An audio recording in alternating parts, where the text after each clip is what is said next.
The following is a visual reconstruction of historical events. No actual crime scene footage or original archival images are used. All visuals are AI claymation recreations to bring the story to life. They say there are two ways to get rich in this city. You can work for it, or you can take it. In the winter of '78, a group of guys from the neighborhood decided they were tired of waiting. Pull up a chair, get comfortable, but keep your mouth shut and your ears open. You're about to see how $6 million vanished into thin air, and how the men who took it paid for it in blood. This is the true story of the Lufthansa Heist. History's greatest heist wasn't born in a boardroom. It was born in the desperate mind of Louis Werner, a cargo agent at Lufthansa, with a $20,000 gambling debt. Werner was a man drowning. To the Lucchese crime family, he wasn't a colleague, he was an opportunity. Werner handed over the keys to the kingdom, the exact 2 a.m. shift change, the location of the silent alarm, and the secret of Flight 102. Every month, this flight from Frankfurt delivered a fortune in untraceable U.S. currency. Werner's tip traveled from his bookie, Marty Krugman, straight to the ears of the most dangerous man in Queens.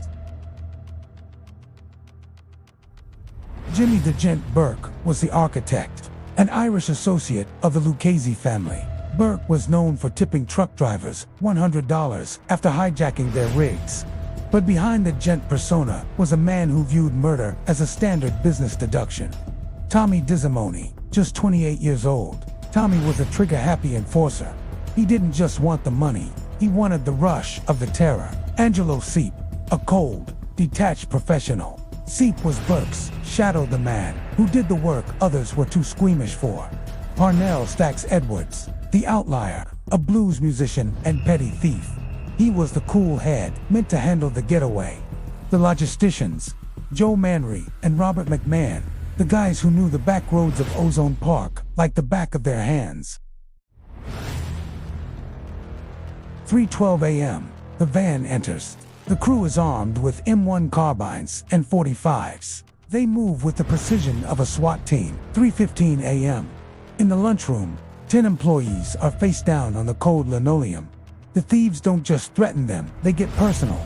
They read out the employees' home addresses. "We know where your kids sleep," Seep whispers. The psychological lock is set. 3:25 a.m. The double key hurdle.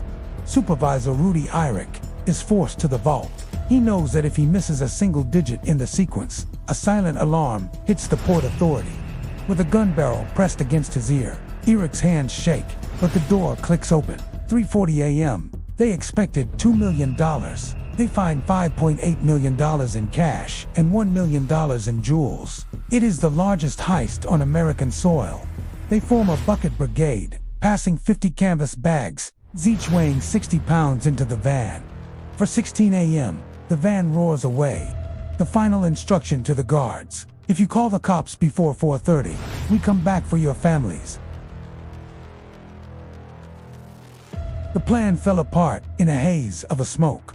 Stax Edwards was supposed to drive the van to a Jersey scrapyard to be crushed. Instead, he drove to his girlfriend's, got high, and left the van in a no-parking zone. When the FBI found the van 2 days later, they found Stax' prints and his DNA. Jimmy Burke's perfect crime was now a trail of breadcrumbs, leading straight to his front door. Jimmy Burke's paranoia was more lethal than the FBI. He realized that if he killed the crew, he wouldn't have to pay the man. He wouldn't have to worry about them talking. The musician, Stax Edwards, is executed in his home just 1 week after the heist. The middleman, Marty Krugman, demanding his $500,000 cut, is vanished. Not even a fingernail is ever found. The enforcer, Tommy Desimone, is lured to a made man ceremony. Instead of a promotion, he finds a hit squad.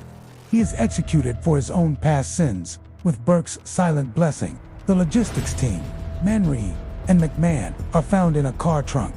By the summer of 1979, the Lufthansa 11 was a ghost crew. The only reason this story is told today is Henry Hill, seeing his friends disappear one by one. Hill knew he was the next loose end. He did the unthinkable. He broke the code of omerta. Jimmy Burke died in a prison hospital in 1996, never having spent a dime of the Lufthansa millions. Louis Werner, the man who started it all for a $20,000 debt, was the only one convicted of the robbery. The Lufthansa millions, nearly $30 million in today's value, has never been found. They remain one of the mob's greatest and bloodiest mysteries. The money's gone, the crew is buried, and the only thing left of the Lufthansa heist is a legend that refuses to die. In the end, Jimmy Burke got exactly what he wanted: absolute silence. But silence has a way of being broken by the ghosts of the men you betrayed. We appreciate you sitting in on this sit-down.